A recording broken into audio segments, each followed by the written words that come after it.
Hello everyone, this is Yashaswini and in this video I'm going to discuss circular permutations plus a unique application of this concept. So let's get started.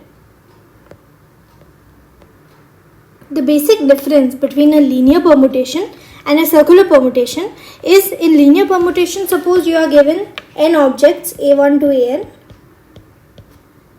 then you have to arrange them in a line. Whereas in circular permutation, you have to arrange them in a circle, as the name suggests. But let us see what difference does it make in the counting. So, one such linear permutation that we can get from n objects is this, a1, a2, an, right? Now, suppose we move all these objects one step to the left and this to the end.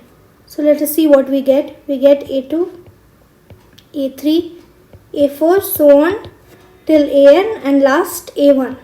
So these two are different linear permutations.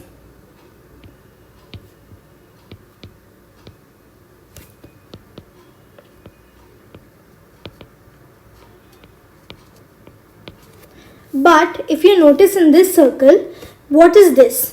If we rotate this circular table just a little bit towards the right, then A2 comes to A1's position, A3 to A2's position, A4 to A3's position, and A1 to AN's position. So it is basically this in the circular format. So these two permutations are the same circular permutation.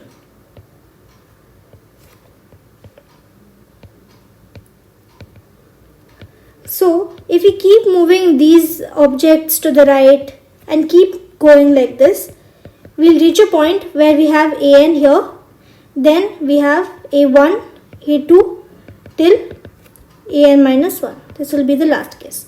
So, there are a total of one circular permutation. All these represent the same circular permutation in which we're just rotating the table.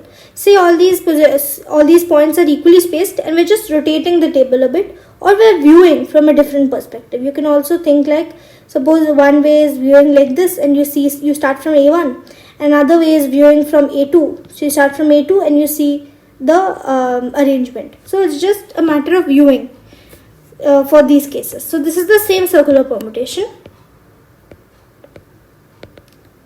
is equal to n linear permutations.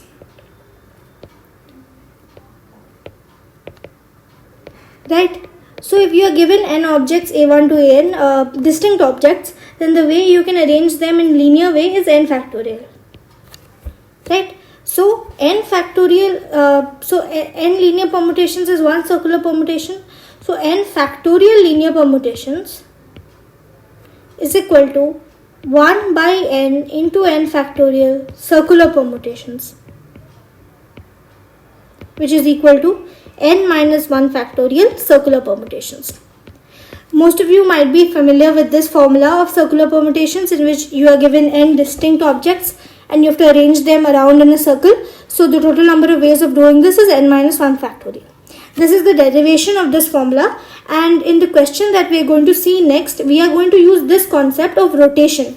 The point where if you rotate the table, you get the same circular permutation, but you get different linear permutations. This concept will be used in a question.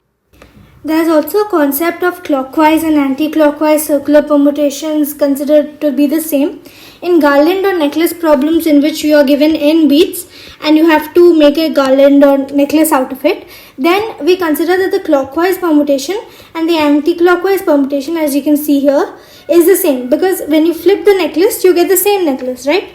So in these cases, we divide by 2. Okay.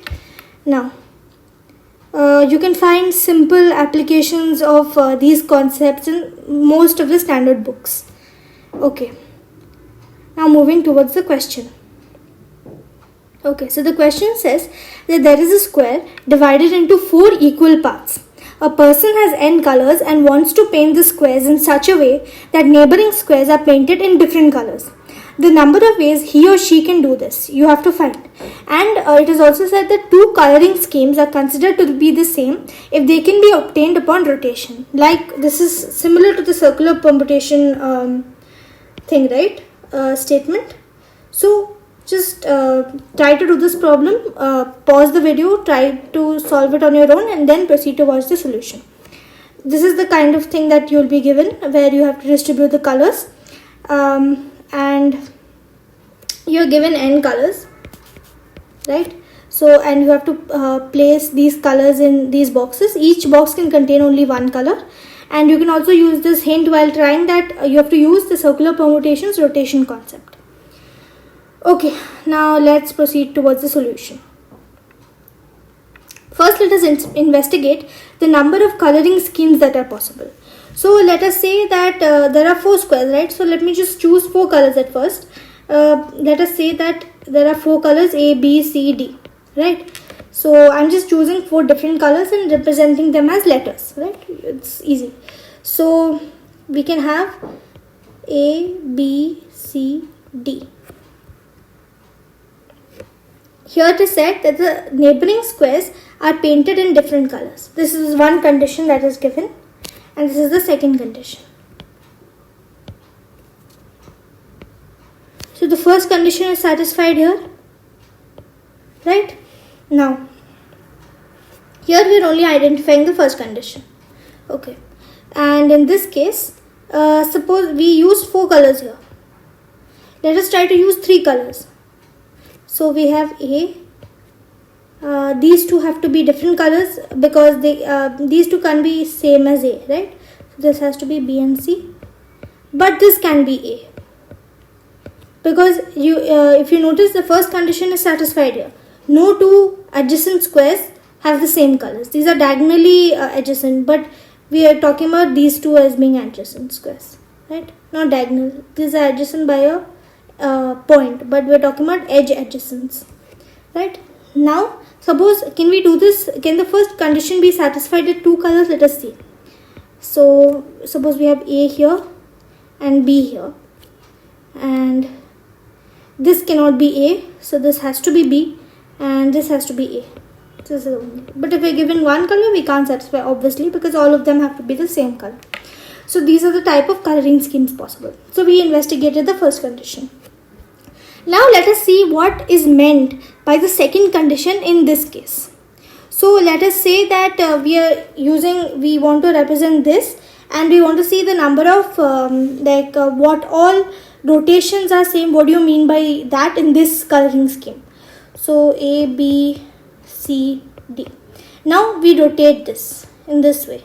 Okay, so just imagine this will come here, this will go here, and similarly. Next we again rotate, so this comes down, B, C, D, and D, A, B, C. So all these permutations are considered to be the same according to the second condition. Okay, now let us start with the first case. This is the case 1. So let us see if we can, we have to arrange A, B, C, D, right? If we can relate this with circular permutations, since we have already derived the formula for it. So let us see if we can do that. You're given a circle, and let us say you are given 4 chairs, and you have to arrange A, B, C, D in these chairs, right? So as we saw before, A, B, C, D, suppose A, B, C, D is one arrangement, then B, C, D, A, C, D, A, B, and D, A, B, C all are the same, right? And similarly here, if you see that A, B, C, D, B, C, D, A, C, D, A, B, B, C, D, A, all of them are same in this case as well, right? So we can relate square in which we have to put 4 colors in these 4 equal squares as arranging the same 4 colors in a circle, right? So in this case, First we have to choose 4 colors. So we can do that in NC4 ways. We are given n total colors. So NC4 into the number of ways we can arrange 4 colors in a circle. 4 in a circle. So we have seen that for arranging n things in a circle, it is n minus 1 factorial. So this will be NC4 into 4 minus 1 factorial, which is NC4 into, this is 3 factorial, so 6. Right? Okay. Now let us go to the next condition, which is case 2, in which we have to take 3 colors, and suppose we take 3 different colors, A, B, C, and we take one more same color, so A and B, C. Suppose we have this. So we have to arrange them in this way. A, B, C, if we arrange, then we just have to actually, if you see, we have to just find the number of ways of arranging A, B, C in these squares in an adjacent way. Like in this way, we have to find the number of ways of arranging A, B, C, because A will automatically be placed in the square diagonally opposite to A. There is no other position in which A can be placed, because or else it has to be adjacent to A, right? So we basically have to find the number of ways of arranging A, B, C in 3 adjacent squares. In this case, let us see what this means here. If we relate this to a circle, then say we are given 3 chairs. No, actually we are given 4 chairs. And we have to place A, B, C in such a way that the adjacent chairs don't have the same color. So if we arrange A, B, C, and see these 2 chairs are actually connected, because whatever, like these 2 are not connected, but A has, say, another connected chair, which is A, another A connected chair. So first we arrange these, and then once we have an arrangement, we place A diagonally opposite to the first A, second A diagonally opposite to the first A. This is what we have to do. So this is same as choosing 3 colors, then arranging these 3 colors in a circle, right? And A has only 1 into 1. 1 is the number of ways we can arrange the other A, right? So the number of ways of doing this will be NC3 into 3 in a circle, which is equal to NC3 into 3 minus 1 factorial, which is NC3 into 2. Okay, so let me just explain this point once again. Basically, you have 3 chairs, okay, and 1 chair that is connected with A.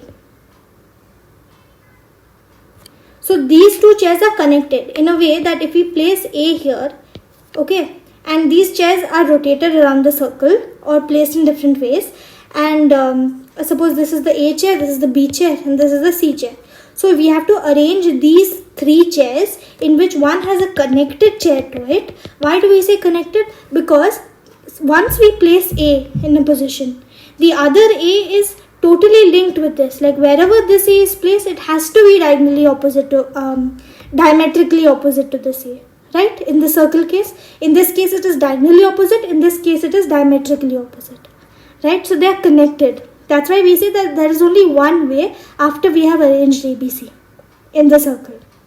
Okay? Now, let us move to the case 3, in which we are given 2 colors. So AA, BB, AA and BB, and we have to arrange this in a circle. So this is same as having 2 connected chairs like this. Okay, so let me just demonstrate how this will be. Suppose, so we have only one way of arranging AB here, right? Because if we see from this side, we see AB, and if we see from this side, we see BA. So this is the same because 2 minus 1 factorial is 1. Okay, and now once we have placed A, then this connected chair has no other option but to be placed here. because it can't be adjacent to A. Now this chair has no other option but to be placed here. So there's only one way of doing this, right? Okay.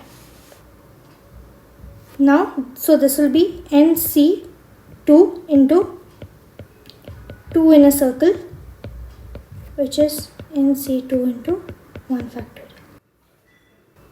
Now this is the overall flowchart of this problem. So the first step that we did is we identified the number of color schemes that is possible, which follows the first condition of two adjacent squares not having the same color, right? Next, what we did is we related this problem of placing 4 different colors or 4 colors satisfying the first condition to a circular permutation problem having 4 chairs, or in some cases a few chairs were connected, right? We did this. This is the second step of the problem. First step, second step. Third, so once we did it, we just calculated the number of ways of arranging following the circular permutation formula and selecting 4, 3, 2 colors from a set of n colors. Okay, this is it for this video. Hope you all liked the unique application of circular permutations in this problem. Also, do give me your suggestions for continuing this series. What all problems should I do next, or anything that you have in mind so that I can improve this series. Also, a recursion handout will be attached in the description or in the comments. So make sure you try out those problems as well. They are a very good resource collected from different competitions. So just try it out, and if you have any doubts, do let me know in the comment section. Alright, thank you.